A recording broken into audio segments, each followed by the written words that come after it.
Hello. So this week during small group time, I discussed motivation and discipline with my youth boys. Now they're in grade 8, and I asked them what topics they wanted to hear about. And last week 2 weeks ago, we did zeal. And this week we're talking about motivation and discipline.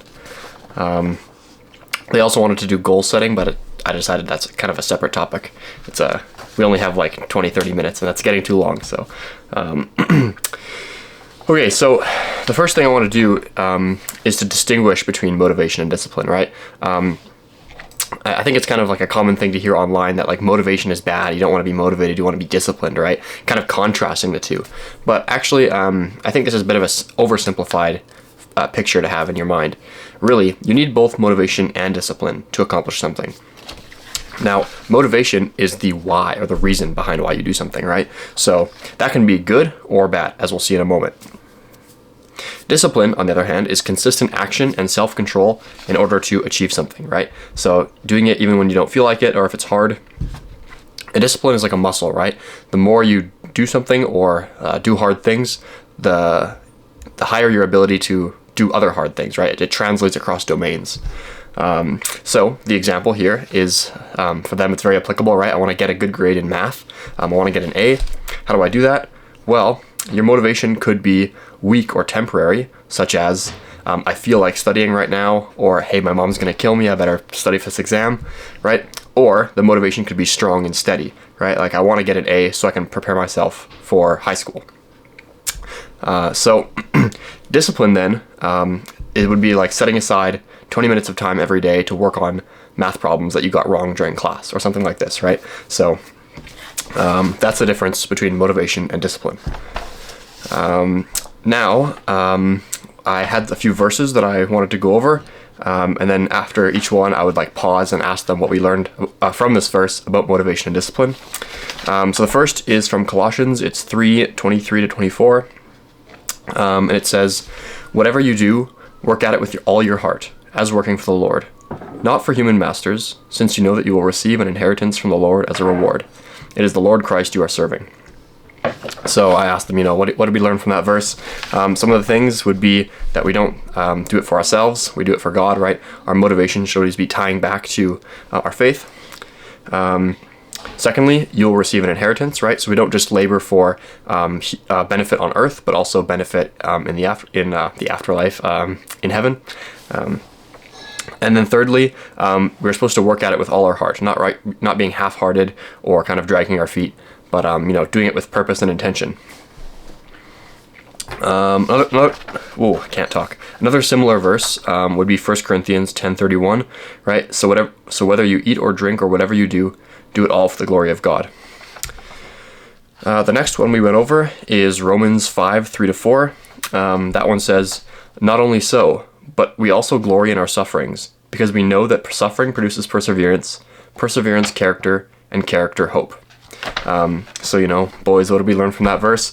The primary thing, of course, is that suffering produces, it's called in this verse perseverance, but also endurance or discipline.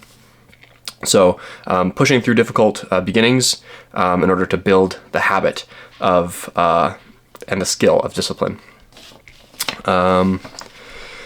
Yes. What else did we learn? My apologies. Next verse, Proverbs 5:22-23. Now there's a lot in Proverbs about discipline and work and things like that. I just chose one verse here, 5:22-23. It says, "The evil deeds of the wicked ensnare them. The cords of their sins hold them fast. For lack of discipline they will die, led astray by their own great folly." Right, so the things we learn from this verse is pretty straightforward, right? Lack of discipline leads to death. I think there's another, we already kind of mentioned it earlier, but another thing you learn from this verse is that discipline translates across domains, right? So for lack of discipline, they will die. Well, lack of discipline in what? Living? No, that would be the direct corollary, right? So it must be discipline in other areas. So that leads to death. So the skills you learn in one area translate to others. And in this verse, of course, they're not just speaking about physical death, but spiritual death also. So that's why it's important for our faith to be disciplined in non-faith areas, right? Like going to the gym or making your bed, right? These small things kind of teach us the skill of discipline that translates to our spiritual life as well, like praying and reading our Bible consistently. The last verse is 2 Thessalonians 3:6-12. It's pretty long. It's basically just talking about how idleness is a sin, right? It says, "For even when we were with you, we gave you this rule: the one who is unwilling to work shall not eat." That's the kind of the basis of it. And so I asked the boys, what do we learn from that verse? Of course, the key piece is just idleness is a sin. So it's biblical to stay busy and to work with your hands and produce something. So yeah, a little bit obvious, but good reminder for sure. And one thing I also paired with that verse is that your salvation or God's love for you is not dependent upon your works, right? God doesn't love you more if you get more done in a day, right? So just a reminder that even if you mess up or something and have a bad day, it doesn't influence God's love for you. Okay, so then just to end, we talked about some practical strategies that they can use to increase their motivation and discipline in their life. So for motivation, there's not too many practical things you can do, but the one thing you should be doing is tying your motivation to a solid reason for why you should stay motivated, right?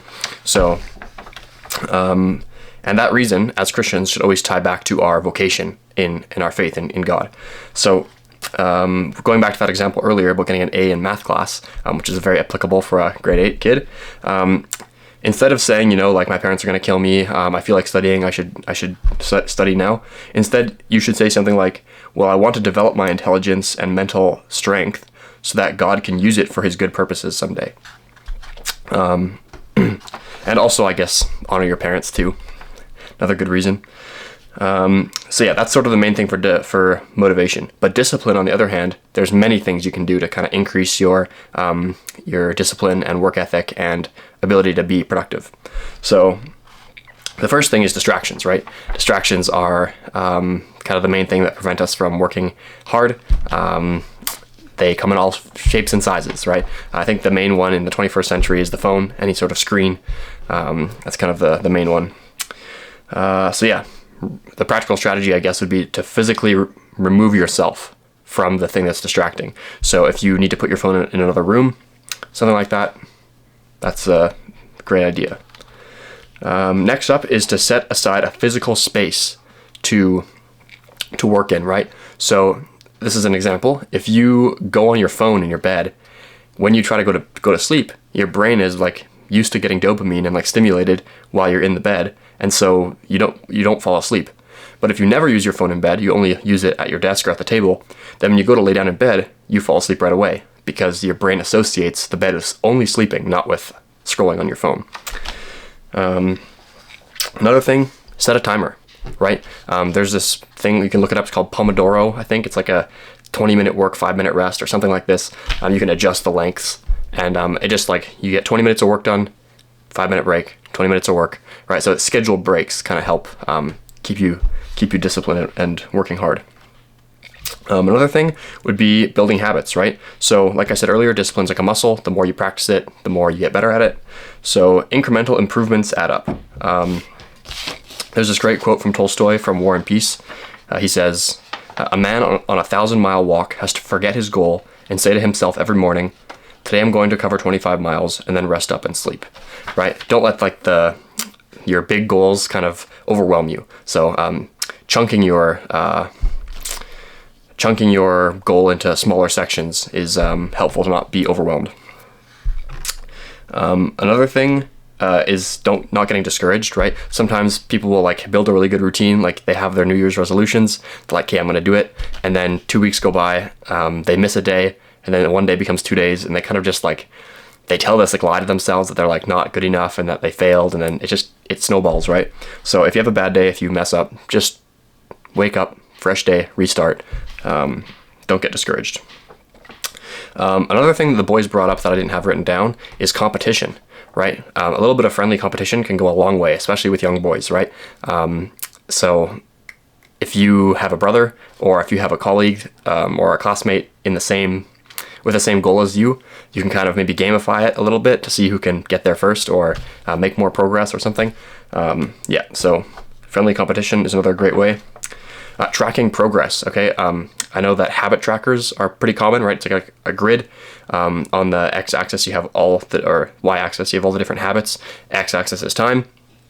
And then you have a little square for each thing, and then you mark off every day if you did X, Y, and Z habits. So that's a really great way. And because you can look back at the end of the month and you see like, hey, look, like, you know, it's like 70% green. Like I did most of my habits every day. And that's pretty encouraging. I don't know what number we're on now, what, 5, 6? Accountability. So accountability is another great thing. So instead of competing with your colleague or your brother or your parent, you can tell them about your goals and then have them keep you accountable.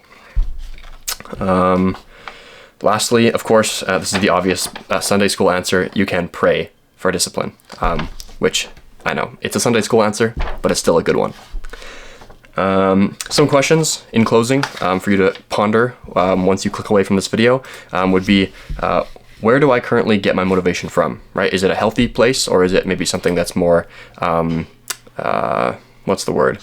Unstable, fickle. Secondly, what things are keeping you from being more disciplined, right? I mentioned like a number of things that can keep us from being disciplined. Which ones affect you personally the most? And what is one practical strategy this week that you can implement to increase your discipline? So yeah, again, I mentioned quite a few. Choose just even one and try it out. Okay, thanks again for listening. I hope that helps. See ya.